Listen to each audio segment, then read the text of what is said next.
Have you ever wondered what life is really like after the age of 80? Not the glamorous images from birthday celebrations, nor the rare family gatherings, but a quiet world where every breath carries lessons no one ever taught, and empty spaces no one ever talked about. After 80, there are truths only those who live through them truly understand. About loss, about fading memories, and about a loneliness that takes your breath away. This video is not just a message. It's a journey into 5 harsh truths that every elderly person must understand to avoid being caught off guard, to prepare, and to live more fully in the final years of life. If you care about yourself or your aging loved ones, stay until the end of the video and hit subscribe, because sometimes empathy is the greatest gift we can give each other. After 80, one thing often quietly creeps in and stirs up a mix of emotions: dependence. It doesn't strike suddenly, nor does it declare, "You're no longer independent." Instead, it seeps in, bit by bit. Tasks that once felt simple now become challenges. One day, you realize you need someone to help unbutton your coat because your fingers are stiff. Another morning, you sit for hours waiting for someone to bring your medicine because you no longer remember where it is. At first, you think it's just temporary. Just a bit of fatigue. Just a bad memory day. But then that temporary stretches and becomes the new normal. The issue isn't just physical. It's the emotional weight of losing control over your own life. That heaviness doesn't stem from not having anyone to care for you, but from needing to rely on them. And for someone who's been independent their whole life, that's hard to accept. I once sat down with an elderly lady named Bitch, now 87 years old. She used to be a teacher, confidently standing before her class, inspiring minds. Now, she sighed and told me, "I'm not afraid of aging. I'm afraid of becoming a burden. Just seeing someone sigh when helping me get a glass of water makes my heart shrink." That's the real pain, not that others don't love you, but that you no longer feel like yourself. A small stumble on a slippery floor can leave you needing help with every step. One cold rainy day, you can't open a bottle of cough syrup, and you find yourself thinking, what happens if one day I can't even use the bathroom on my own? Dependence isn't always a tragedy. But if you don't face it with courage and preparation, it can make you feel like you've lost your identity.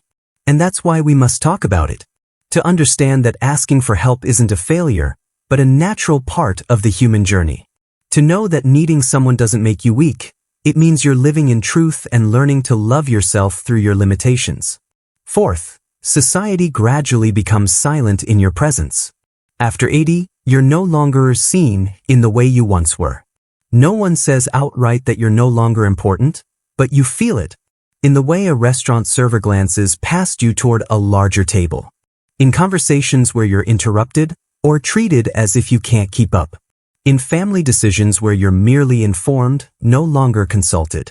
A man named Nam, 85, once quietly shared with me, "I've started to feel like an outsider in my own family. They love me, I know, but I'm no longer at the center. No one asks, 'What do you think, Dad?' Instead, it's, 'We've already made the plans.' That is the fading. A disappearance not of the body, but from society's awareness. At some point, the life experience and wisdom that were once cherished become outdated. People stop asking, stop listening, stop needing your perspective, and you begin to wonder, I'm still here, I still feel, I still think, why have I become invisible?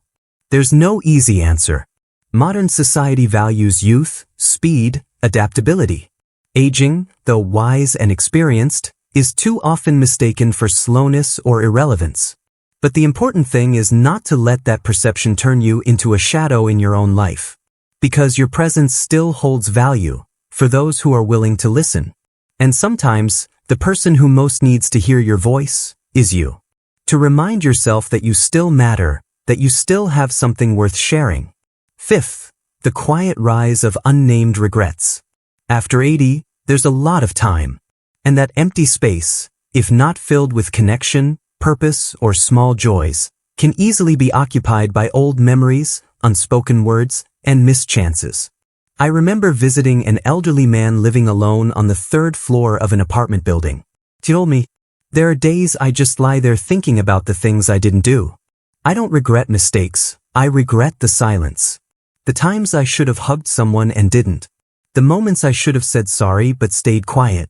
Old age doesn't kill with illness. It kills with thoughts that loop endlessly, with no way out. These regrets aren't loud. They don't make you cry. But they wear you down day after day, like a silent wind that slowly tears at the fabric of your spirit.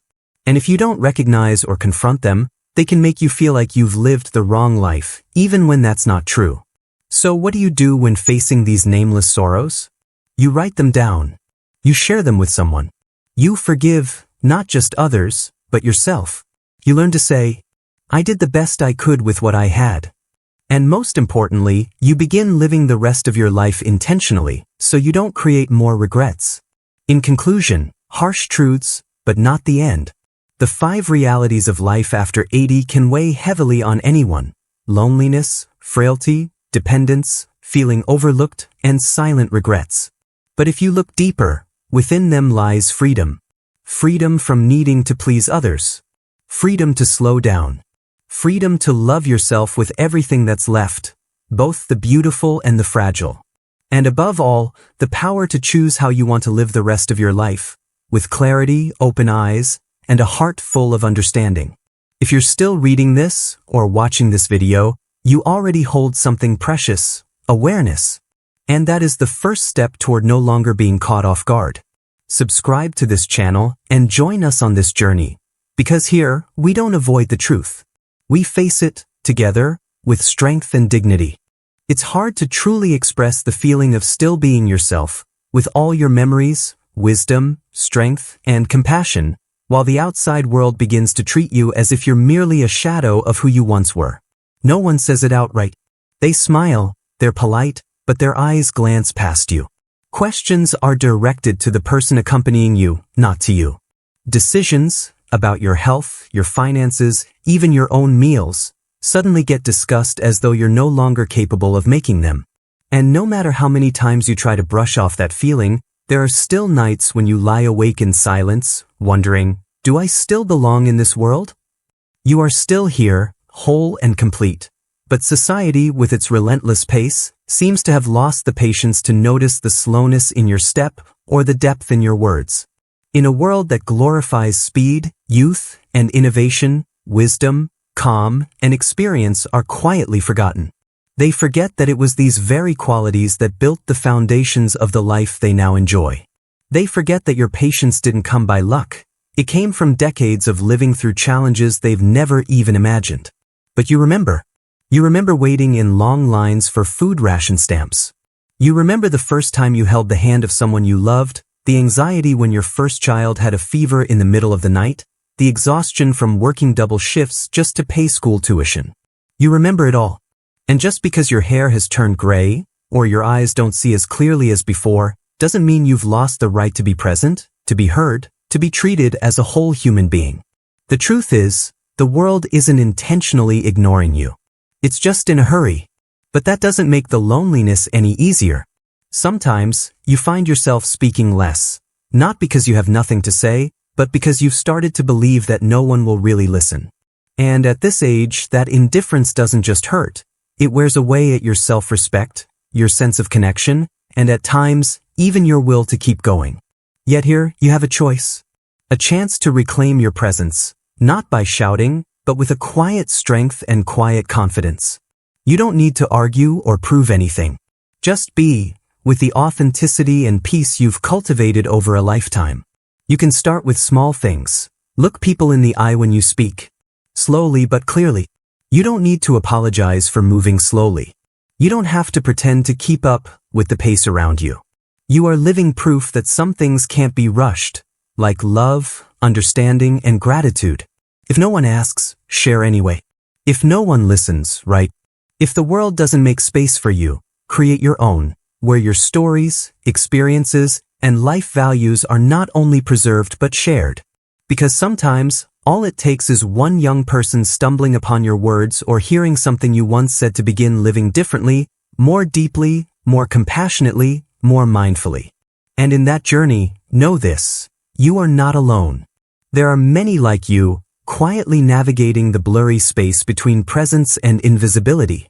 And when you find one another, even if it's just through a glance, a brief chat in the park, or a silent moment over a cup of tea, that's enough to affirm, I'm still here. I still matter. No one can take away your dignity unless you hand it over. And no one can define who you are if you keep living with honesty and resilience. Remember this, age does not make you invisible. Others' silence does not make you small. Their fleeting glances don't diminish your light. Because that light doesn't come from their eyes. It comes from your heart, from the life you've lived, from every time you chose kindness, courage, and perseverance. So, if you are in your 80s, or beyond, and sometimes feel overlooked in the crowd, know this. You don't need to be seen to be valuable. You already are valuable. You are a living reminder to the world of what is enduring, of what truly matters. And sometimes, all it takes is one steady soul standing still in a rushing world to make it pause and listen. I once met an 82-year-old woman named Margaret, who often sat by the window every late afternoon, gazing out at her small garden with a contemplative look in her eyes. One time, I asked her what she thought about while sitting there each day. She looked at me for a moment and gently replied, "I think about the things I never said. The times I should have spoken up but stayed silent. And I wonder, if I had another chance, would I dare to speak?" That answer didn't disappear into the air. It lingered. Because I believe that many older people, especially those in their 80s and beyond, have had moments like that. Moments of realization that too many important things were left unspoken, unshared, or simply slipped away without ever being held onto. But you know what? It's never too late to begin.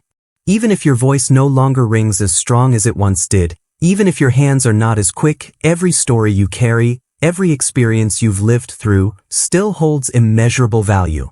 The world may have changed. Your grandchildren may be living in digital worlds you don't fully understand. But while trends come and go, what remains is the wisdom forged from time, from failures, from perseverance, from love and loss. That is something only you can offer.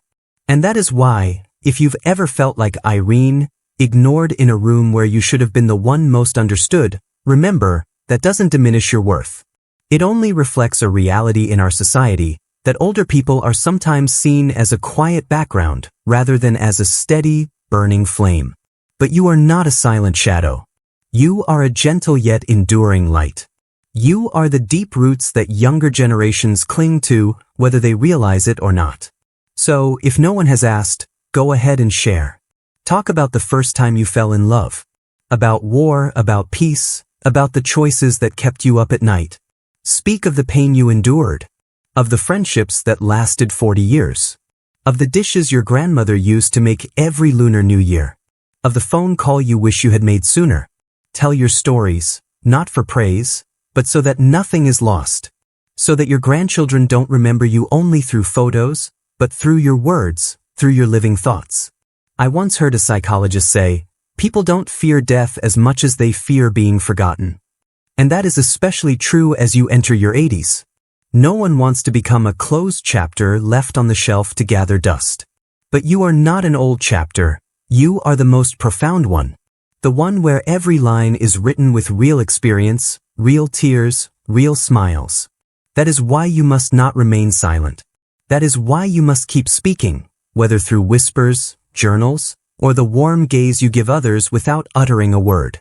And if you've ever thought, I have nothing left to offer, remember this. Contribution doesn't always come in grand gestures. Sometimes, your very presence in a room is enough to make someone feel safe. Sometimes, a simple "you did great" from you can save a soul that's falling apart. And sometimes, when you open up about how you once fell and found your way back up, that alone can help someone find light in their own darkness. Each of us, as long as we live, still has a role to play. Your role after 80 may no longer be that of a caregiver, a leader, or a decision maker, but you can still be a keeper of memories, a bearer of tradition, a giver of compassion, and proof that dignity doesn't fade with time. It only becomes more visible. Stanley, a man who retired after 40 years of teaching, felt invisible after leaving the classroom. But he forgot one important thing. His presence lives on in generations of students, in the values they carry forward.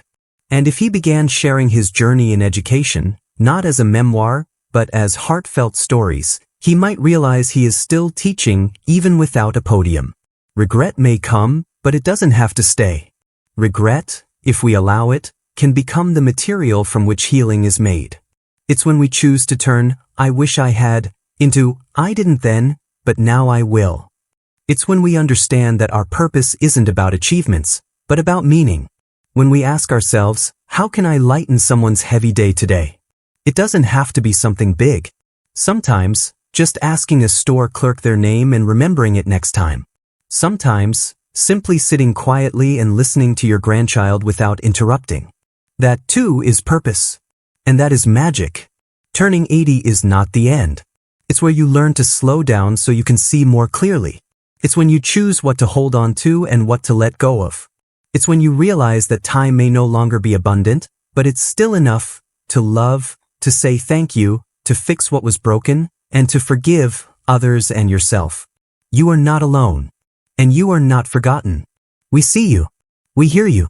And if you're reading these words, I invite you to share one regret you once held, but now are ready to transform into a meaningful action. What will you say? What will you do? Who will you forgive? Or how will you forgive yourself? Leave a comment below. Not just because we want to hear you, but because someone else needs to. A small story from you today could become a big inspiration to someone standing at a crossroads in their life. Because no one should stay silent while they're still alive. And when you choose to speak, you speak for all those who once believed it was too late. But the truth is, it's never too late to be heard.